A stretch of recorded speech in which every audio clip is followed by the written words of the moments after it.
नमस्कार, स्वागत है आपको जस्ट इंडिया में और मैं हूं आपके साथ मुस्कान। रुक करेंगे उन तमाम खबरों का जिनका सरोकार है आपसे। खबरों के प्रायोजक हैं आरोग्य मास्क लगाएं, कोरोना से सुरक्षित रहें। कमल chalk industries, a trusted school of chalk, manufacturers and suppliers of chalk, color chalk, duster, mask, sanitizer, etc. Asian colour coated Ispat limited, आपका विश्वास हमारी पहचान।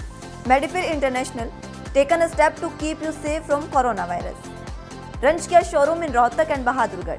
शोरूम पर आएं, टेस्ट ड्राइव लें और गाड़ी बुक कराएं। हरियाणा सरकार ने कर्मचारियों को नए साल का तोहफा दिया है। प्रदेश सरकार ने तृतीय श्रेणी कर्मचारियों के लिए कॉमन कैडर बनाने का निर्णय लिया। इस कॉमन कैडर के तहत सरकारी कर्मचारियों की बदली एक विभाग से दूसरे विभाग में हो सकेगी। इसके साथ ही तृतीय श्रेणी कर्मचारियों के लिए प्रमोशन के अवसर भी बढ़ेंगे। मुख्यालय में बरसों से जमे कर्मचारियों को भी फील्ड में नौकरी करनी होगी। इसके अलावा सभी तृतीय श्रेणी कर्मचारी ऑनलाइन ट्रांसफर पॉलिसी में कवर होंगे। मुख्यमंत्री मनोहर लाल की अध्यक्षता में हुई मंत्रिमंडल की बैठक में ग्रुप सी कर्मचारी विधेयक 2020 को मंजूरी दे दी गई है। अब विधानसभा के अगले सत्र में ये विधेयक पेश होगा। बिल पास होने और राज्यपाल की मोहर लगते ही इसका नोटिफिकेशन कर लागू कर दिया जाएगा। इस फैसले से सभी कर्मचारियों को पदोन्नति के समान अवसर मिलेंगे। एक विभाग से दूसरे विभाग में स्थानांतरण के लिए समान कार्यकाल को भी मंत्रिमंडल में अपनी स्वीकृति प्रदान कर दी गई। वहीं इंडियन नेशनल लोकदल के प्रधान महासचिव और विधायक अभय चौटाला ने एक बयान जारी कर कहा कि मुख्यमंत्री की अध्यक्षता में हुई मंत्रिमंडल की बैठक में ग्राम पंचायतों के वित्तीय संसाधनों को बढ़ाने के लिए राज्य में ग्राम पंचायतों की सीमा के भीतर किसी भी उपभोक्ता द्वारा की गई खपत के लिए बिजली के बिल पर 2% की दर से पंचायत कर लगाने का निर्णय किसान विरोधी है। उन्होंने कहा कि किसान आज बीजेपी सरकार के खिलाफ सड़कों पर अपने अस्तित्व को बचाने की लड़ाई लड़ रहा है, जिस कारण अभी तक लगभग 35 किसान शहीद हो चुके हैं। इनेलो नेता ने कहा कि बीजेपी की कथनी और करनी में दिन रात का अंतर है। बीजेपी के यही नेता हैं जो किसानों के कर्ज माफ करवाने और स्वामीनाथन रिपोर्ट लागू करवाने के लिए कपड़े उतारकर प्रदर्शन करते थे और आज अन्नदाता की दुर्गति करने पर उतारू हो गए हैं। देश और प्रदेश की बीजेपी सरकार कैसे किसान से उसकी जमीन छीनी जाए और उसी जमीन पर मजदूर बनाया जाए, उसके लिए कोई कोर कसर नहीं छोड़ रही है। उन्होंने कहा कि जहां तक एक तरफ प्रदेश की बीजेपी गठबंधन सरकार किसान हितैषी होने के दावे कर रही है, वहीं दूसरी ओर किसानों को बर्बाद करने के लिए लगातार किसान विरोधी फैसले ले रही है। वहीं कांग्रेस के राष्ट्रीय महासचिव रणदीप सुरजेवाला ने ग्रामीण इलाकों में बिजली दरों में बढ़ोतरी और बिजली उपभोक्ताओं पर रेड राज के लिए खट्टर चौटाला सरकार की कड़ी निंदा की है। उन्होंने प्रदेश सरकार से ग्रामीण उपभोक्ताओं पर लगाए 2% पंचायत टैक्स को तुरंत प्रभाव से वापस लेने की मांग की है। सुरजेवाला ने कहा कि कोरोना महामारी के बीच प्रदेश के लोग पहले ही गिरते व्यापार, घटती आमदनी और बढ़ती महंगाई और बेरोजगारी से परेशान हैं, लेकिन प्रदेश की जनविरोधी बीजेपी सरकार आम जनता को परेशान करने के नित रोज नए रोजगार के तरीके ढूंढ रही है। उन्होंने कहा कि पंचायतों का काम लेकर जो 2% टैक्स गांवों के उपभोक्ताओं पर लगाई गई है, वो जनता के ऊपर वज्रपात के समान है और इससे प्रदेश की जनता को 125 करोड़ रुपए का बोझ पड़ेगा, जिसे किसी भी कीमत पर स्वीकार नहीं किया जा सकता। उन्होंने कहा कि पंचायतों को सहयोग करना सरकार की जिम्मेदारी है और पंचायतों के नाम पर टैक्स लगाकर सरकार अपनी जिम्मेदारी से नहीं भाग सकती। प्रदेश के विभिन्न इलाकों में बिजली कमी की शिकायतों का हवाला देते हुए सुरजेवाला ने कहा कि प्रदेश सरकार ने एक तरफ तो प्रदेश के बिजली कारखाने बंद कर रखे हैं, वहीं बिजली में बड़े बड़े अघोषित कट लगाए जा रहे हैं। जिन गांवों में 24 घंटे बिजली देने की घोषणा भी की गई थी, उन गांवों में भी केवल 10 से 12 घंटे बिजली दिए जाने की शिकायतें आम हैं। वहीं कृषि कानूनों को लेकर राज्यसभा सांसद दीपेंद्र हुड्डा ने भी अपना बयान जारी किया है।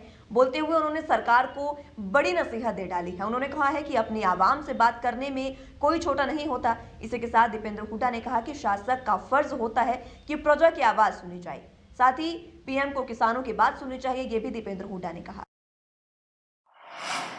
पुलिस ने दिल्ली एयरपोर्ट से हरियाणा के सोनीपत जिला निवासी युवक को गिरफ्तार करके उस पर देशद्रोह का आरोप लगाया है। आरोपी युवक के खिलाफ केस भी दर्ज कर लिया गया है और अभी वो 7 दिन के रिमांड पर भी है। बताया जा रहा है कि युवक दुबई के रास्ते पाकिस्तान से लौटा है। मिली जानकारी के अनुसार युवक पाकिस्तान में किसी संगठन के संपर्क में था, इसलिए उसके खिलाफ मामला दर्ज किया गया था, लेकिन आरोपी दुबई के रास्ते पाकिस्तान भाग गया। अब वो पाकिस्तान से वाया दुबई लौटा है, तो पुलिस ने युवक को दिल्ली एयरपोर्ट से गिरफ्तार कर लिया है। पुलिस का कहना है कि पूछताछ के बाद ही पूरे मामले से पर्दा उठाया जाएगा। आरोपी की पहचान मूल रूप से गांव भैंसवाला सदर थाना क्षेत्र की सेक्टर 10 स्थित वर्धमान गार्डिनिया निवासी विकास वर्मा उर्फ मोहम्मद विकास के रूप में हुई है। उसके खिलाफ देशद्रोह की साजिश रचने की शिकायत पुलिस को पहले ही मिल गई थी, जिस पर अब दिल्ली पुलिस ने कार्रवाई की है। वहीं हरियाणा पुलिस द्वारा 13 किसानों पर सीएम मनोहर लाल खट्टर की हत्या और दंगे के प्रयास के चलते केस दर्ज किया गया है। बता दें कि इन सभी किसानों ने मंगलवार को सीएम मनोहर लाल खट्टर का काफिला रोकने का प्रयास किया था और सीएम खट्टर को काले झंडे भी दिखाए थे। इतना ही नहीं, सभी किसानों पर सीएम के काफिले पर लाठियां चलाने का भी आरोप है। हरियाणा पुलिस ने इस संबंध में आज बड़ी कार्रवाई की है और बता दें कि मंगलवार को जब सीएम खट्टर का काफिला अंबाला से गुजर रहा था, उस समय केंद्र सरकार की कृषि कानूनों के खिलाफ प्रदर्शन कर रहे किसानों ने मनोहर लाल खट्टर के काफिले को निशाना बनाया था। जानकारी के मुताबिक मुख्यमंत्री आगामी निकाय चुनावों के लिए पार्टी के उम्मीदवारों के समर्थन में जनसभा को संबोधित करने के लिए अंबाला पहुंचे थे। इसी दौरान उन्हें किसानों के विरोध का सामना करना पड़ा। वहीं प्रशासन ने अब इस पर बड़ी कार्रवाई करते हुए जहां 13 किसानों पर केस दर्ज किया है, वहीं प्रशासन ने अंबाला के एसपी राजेश कातिया का ट्रांसफर कर दिया है। अब जिले के नए एसपी हामिद अख्तर होंगे। वहीं टिकरी बॉर्डर पर युवा किसानों ने अर्धनग्न होकर प्रदर्शन किया। पहले एक युवा किसान लखविंदर ने कपड़े उतारकर प्रदर्शन शुरू किया था।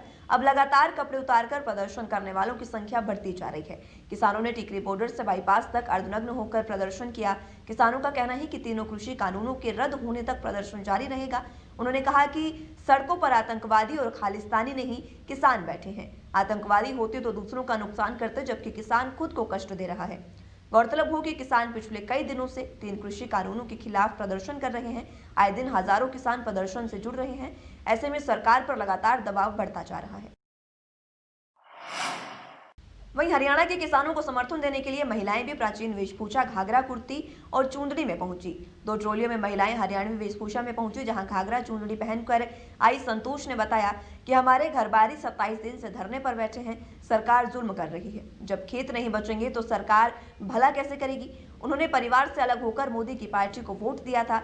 अब पति ससुर धरने पर बैठे हैं तो उन्होंने कहा कि अब हमें पता चला कि वो सही हैं और हम गलती सुधारने के लिए वो अब यहाँ पे आई हैं। वहीं पंजाब के 477 किसानों ने किसान दिवस के मौके पर अपने खून से राष्ट्रपति के नाम चिट्ठी लिखी है, जिसमें पीएम को तानाशाह बताया है।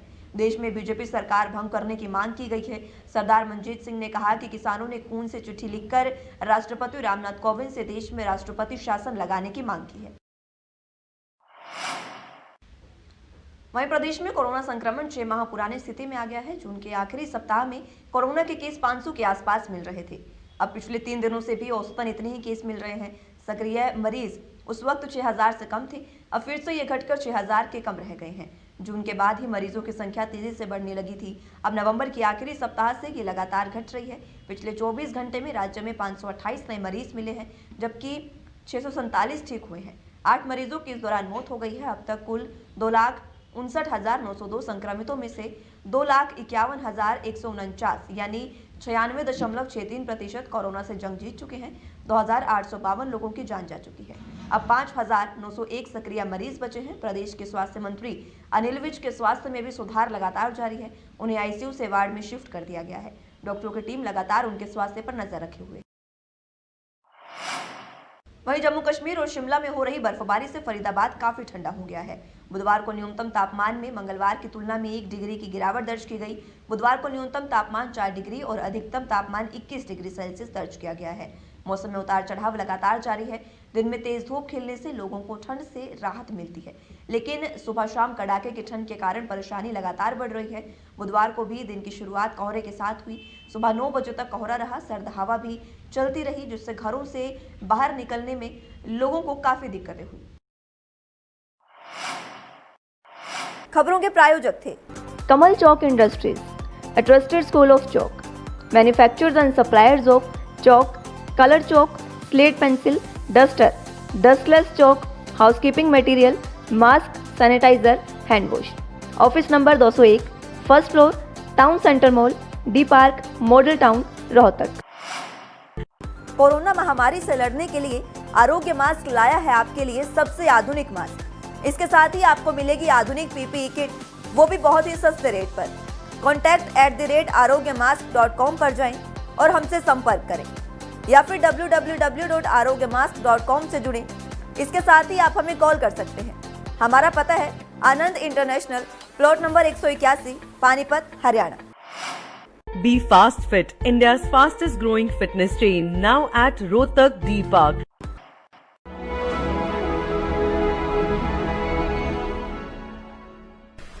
चाचा, आपने नया घर बनवाया है तो घर की छत पर कौन सी शीट लगवाई है? बेटा, मैंने अपने घर की छत पर एशियन शीट लगवाई है क्योंकि वो कभी न मिटने वाले ओरिजिनल निशान की चादरें हैं। साथ में ISI का चिन्ह, 5 साल की वारंटी के साथ साथ पैसों का सही मूल्य देने वाली वही इकलौती शीट्स हैं। क्योंकि नाम नहीं, पहचान जरूरी है। फिलहाल के लिए इस बुलेटिन में इतना ही। जुड़े रहिए जस्ट इंडिया के साथ। नमस्कार।